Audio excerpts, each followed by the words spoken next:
then I Steve to read a letter from his sister, Jerry.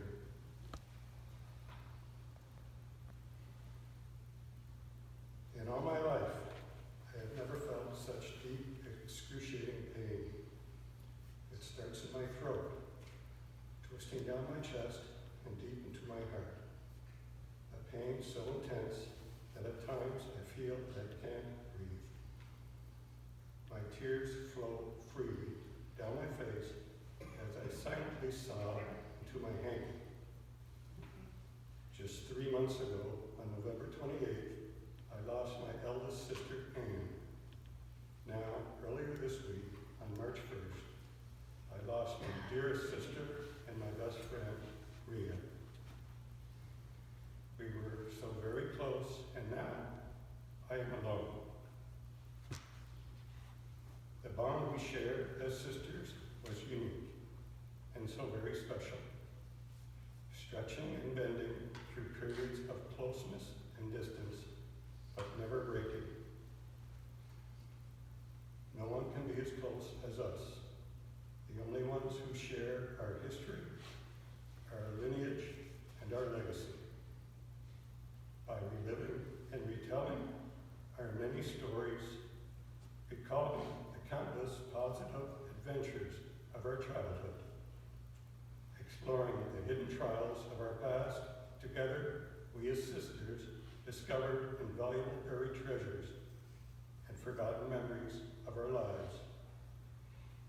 Now, without you both, I have been deprived of two very dear sisters, my closest friends and allies. I am left alone. I will remember the us. I will remember the we. I will remember the you. I will remember the me. I will remember that you and I used to be. Rhea, until we meet again, and we will, hold on to all those good memories we made and we shared together. Your loving little sister, Jerry, forever and always.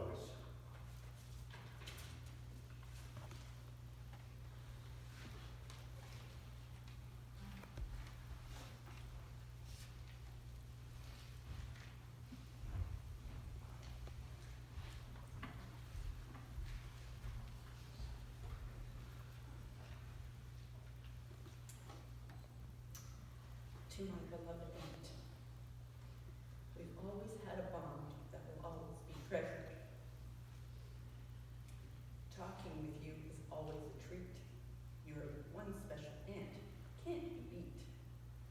Your kindness and love cannot be overlooked. We have shared many good times our whole life through. You have been my rock, my friend.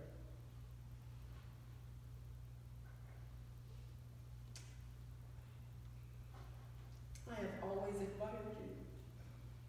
Patience, understanding, supportive, and fun are just a few words that I can use to describe you. You are someone that I will remember with warmth, thinking of you with pride and cherish with love. I will keep this saying in my heart. Those we love don't go away. They walk beside you every day. Unseen, unheard, but always near. Still loved, still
Bernie used to sit at the table after every gathering and say, well done yourself.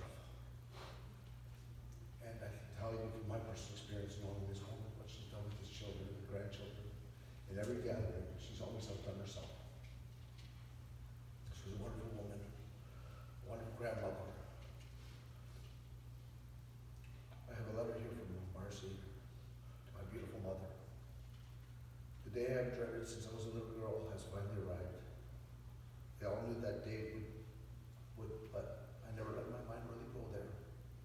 The pain of knowing I would never see you or hear your voice again. The feeling of comfort knowing you were just a phone call or a short drive away, or just knowing you were there, that is not gone. I could see you were suffering. How it pained me.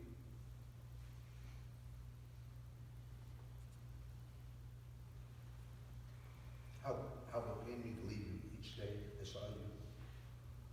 You were struggling and asking for help. I didn't know how to help you. There's some consolation in knowing that you are now at peace, but that weight in my heart is unbearable.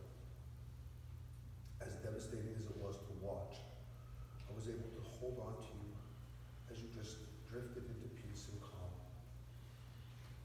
There's comfort knowing that you're at home with Dad and Sasha and all those that have gone before us and meant so much to us over the years. Thank you for being my mom.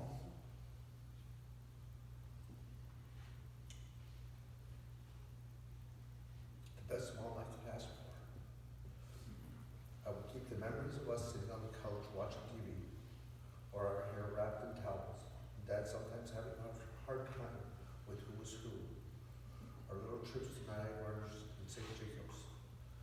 How special you made the holidays. How I threw up on you during labor, and you never batted an eye. Always there when I needed you, and you had an uncanny sense of when I needed you. Our mother-daughter time was so special. I will cherish it forever. One day I will see you again.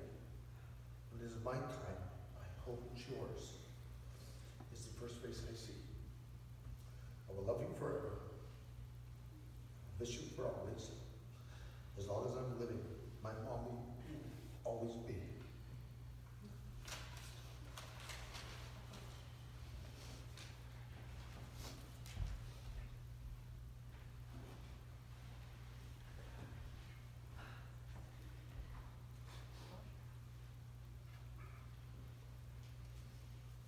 So first of all, I wanted to let you know that I'm last, so that we can proceed once I'm finished. I wanted to thank each and every one of you for coming and sharing in this sad but special time.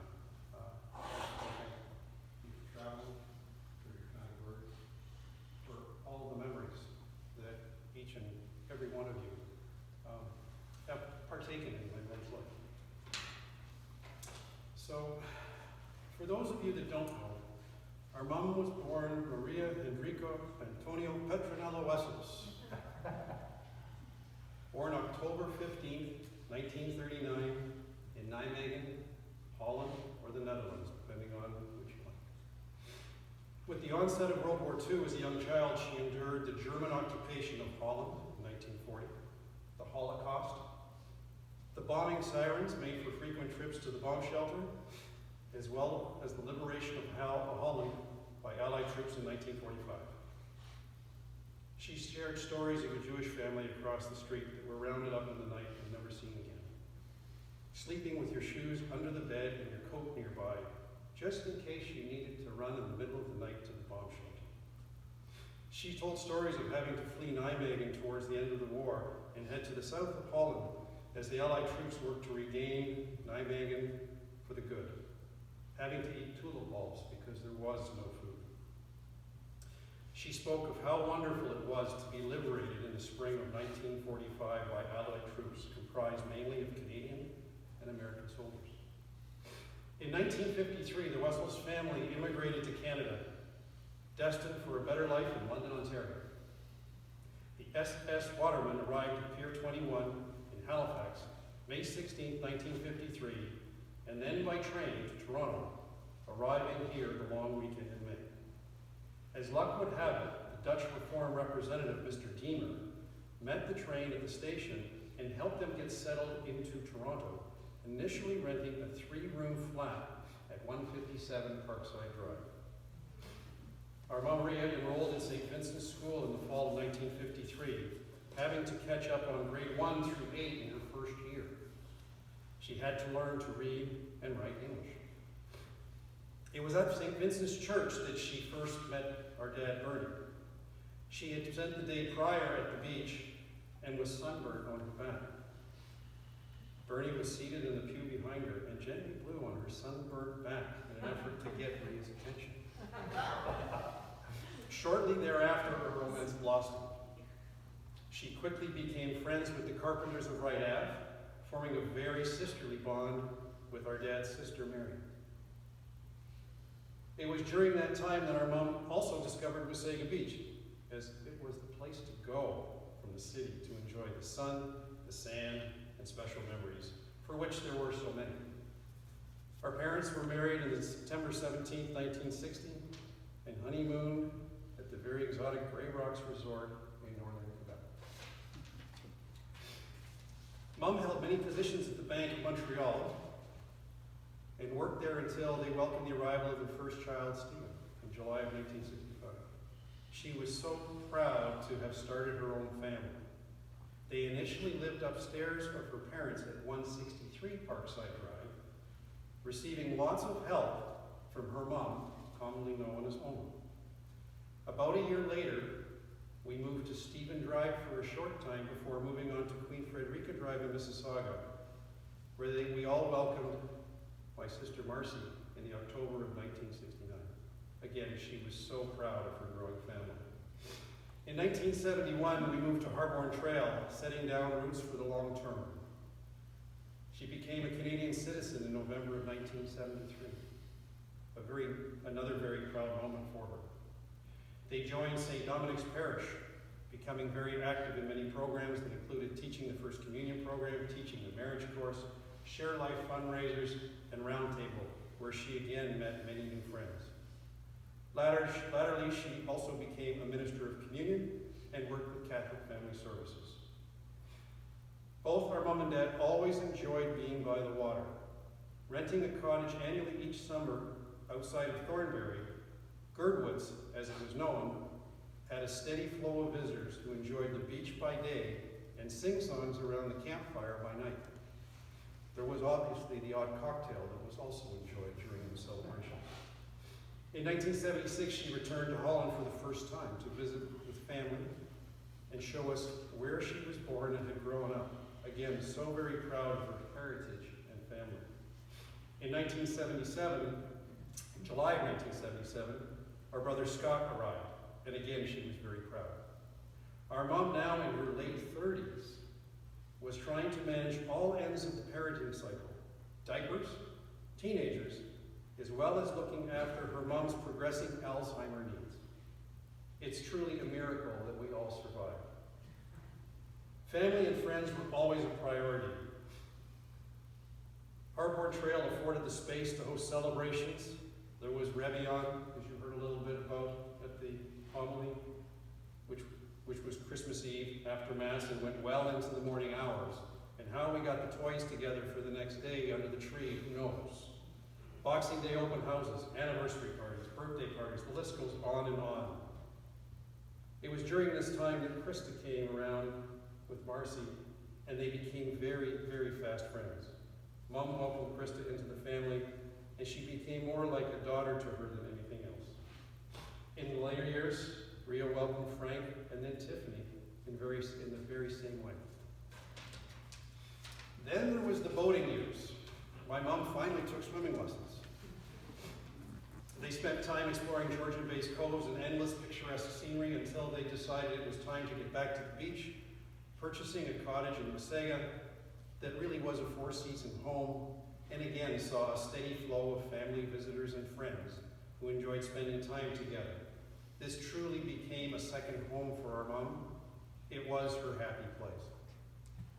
The cottage also allowed our mom to spend time with all of her grandchildren: Nick, Tori, Jake, Spencer, Paris, Owen, and Brady.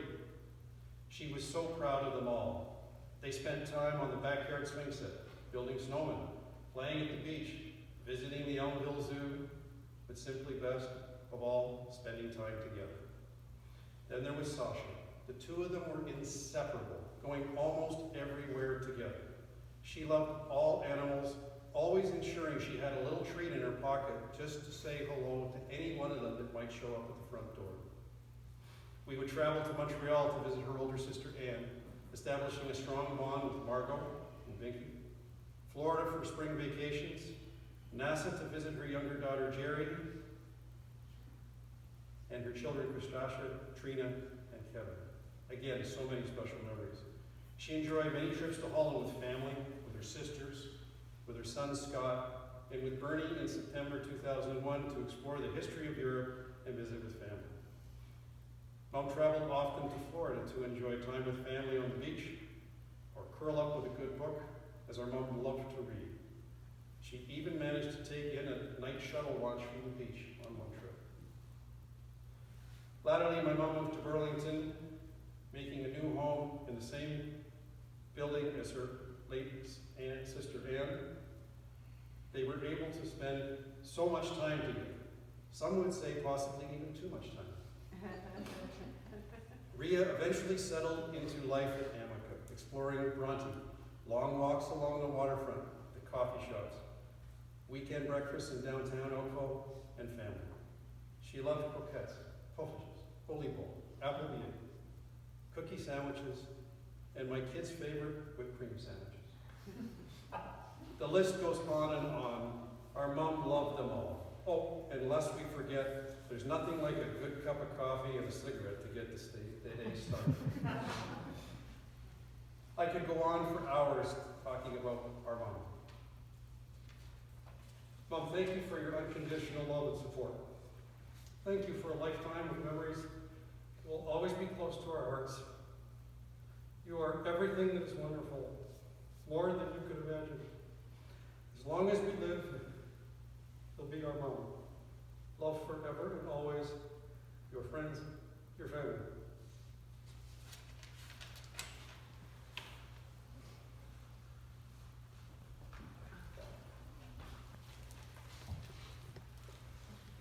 Please stand for the recessional.